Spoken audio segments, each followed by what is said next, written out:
Ketunggalan adalah kekuatan spiritual. Ia ini adalah salah satu bahasan dari buku The Connected Universe, Alam Semesta Terhubung oleh D.K.L. Rahman. Gimana nih, kamu penasaran mengenai isi bahasan dari buku ini?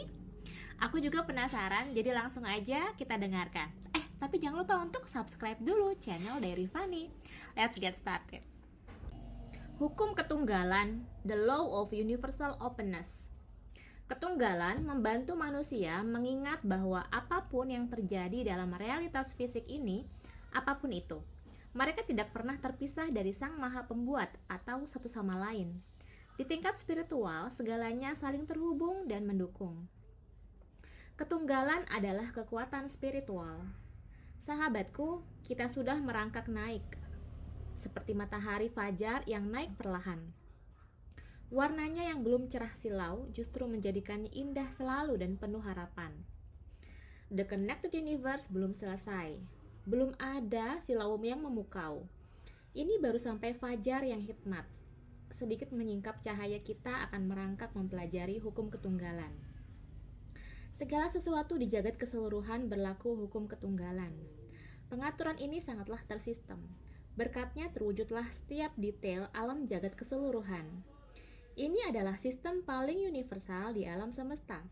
Keberadaan kita detik ini adalah berkat hukum ketunggalan. Apabila pengaturan universal ini belum pernah terdengar oleh Anda, maka itu bukan tanpa tujuan. Anda tidak sendirian kalau Anda merasa memiliki hubungan yang tidak terlalu kuat terhadap semesta, dan bahwa Anda telah terputus secara spiritual.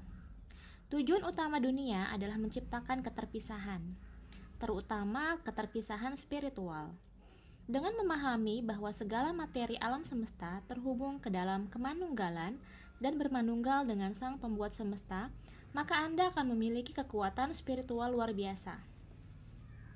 Kekuatan spiritual meliputi setiap aspek kehidupan dan juga kecerdasan yang memelihara dan mengatur semua bentuk, dari mulai makrokosmos hingga mikrokosmos. Kekuatan ini adalah milik Anda untuk dimanfaatkan. Itu datang dari dalam dan tidak ada yang bisa menghentikannya setelah Anda menemukan sumbernya di dalam diri sejati. Jangan kaget kalau Anda mau benar-benar secara sukarela memahami pengaturan hukum ini. Maka Anda akan semakin mudah terhubung dengan semesta dan dengan Zat Maha yang membuat semesta. Tidak perlu mengkhawatirkan apa-apa, jalan ini hanya menuntun Anda menuju cahaya. Pada bab ini Anda akan menemukan alasan untuk bermanunggaling dengan Sang Tunggal dengan cara yang benar sesuai, yaitu melalui tahap penyadaran.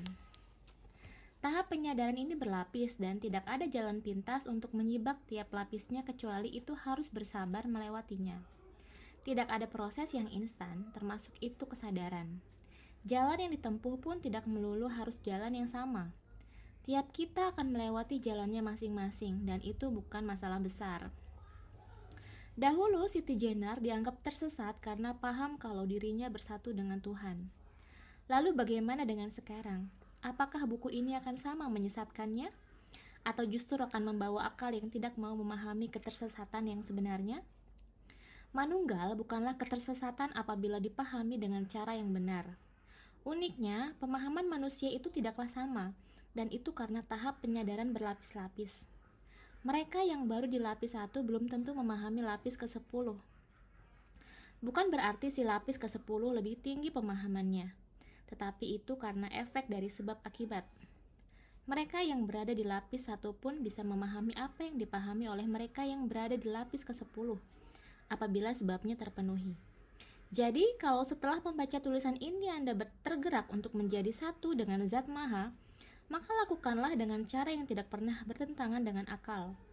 Bersatu atau bermanunggalnya manusia dengan Zat Maha tidak berarti bahwa seseorang itu Tuhan, melainkan manusia tersebut seharusnya bertingkah laku sebagaimana yang diinginkan Zat Maha, yaitu menjadi gerbang rahmatnya bagi semesta alam. Jadi, lakukan kemanunggalan dengan penyadaran penuh dan bukan ego belaka. Karena siapa bilang jalan seorang spiritualis tidak bisa disusupi ego?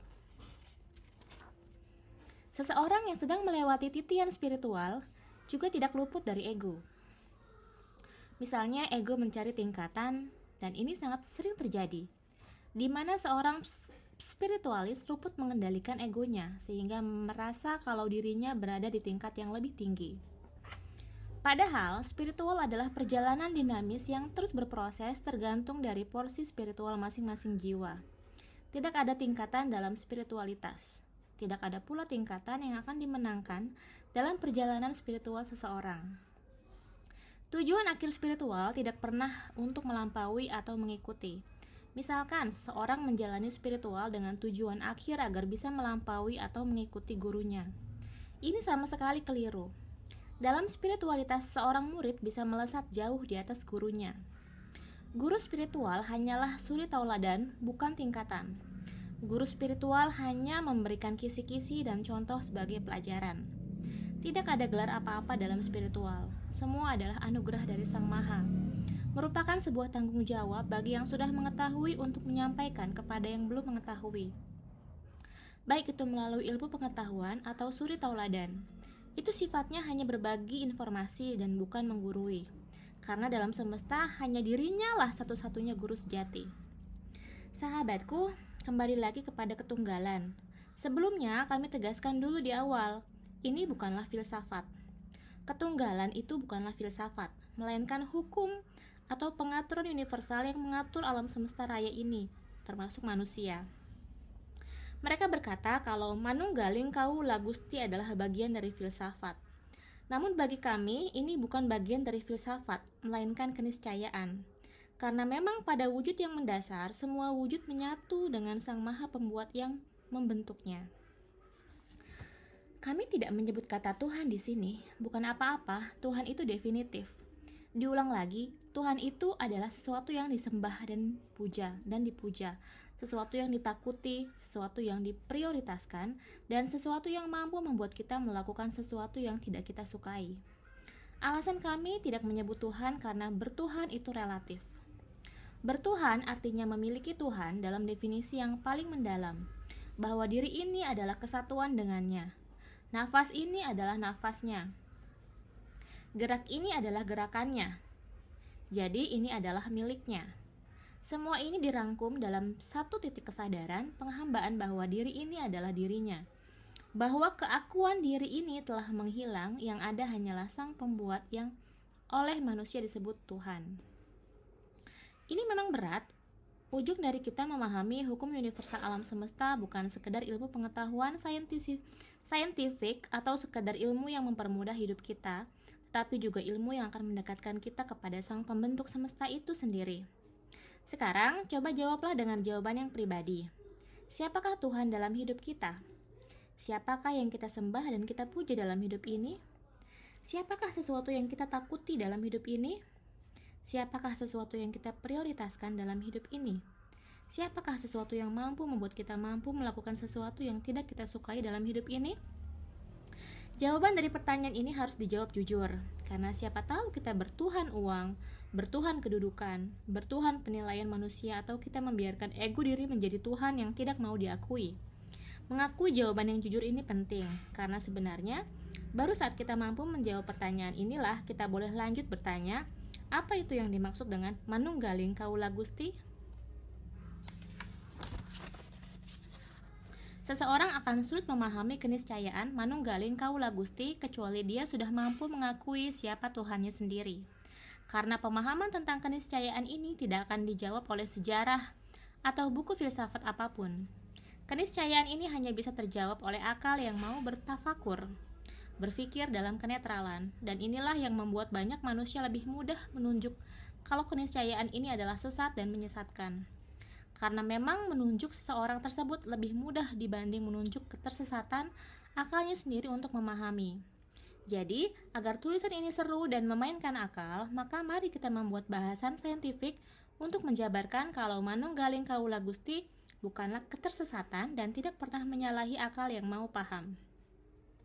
Apabila secara jujur kita mau memahami melalui akal yang mau bertafakur, maka kita akan menyaksikan sistem kalau Sang Pembuat membuat dan mengatur alam semesta ini dengan sebagai ketunggalan yang apik. Demikianlah teman-teman, pembahasan mengenai ketunggalan adalah kekuatan spiritual. dari buku The Connected Universe, Alam Semesta Terhubung oleh DKL Rahman. Insya Allah kita akan lanjutkan lagi dengan bahasan mengenai sistem alam semesta diatur dalam ketunggalan. Masih dari bukunya DKL Rahman, The Connected Universe, Alam Semesta Terhubung. Terima kasih teman-teman yang sudah subscribe channel Diary Fani. Thank you for watching. Kita ketemu lagi di video berikutnya. Bye for now.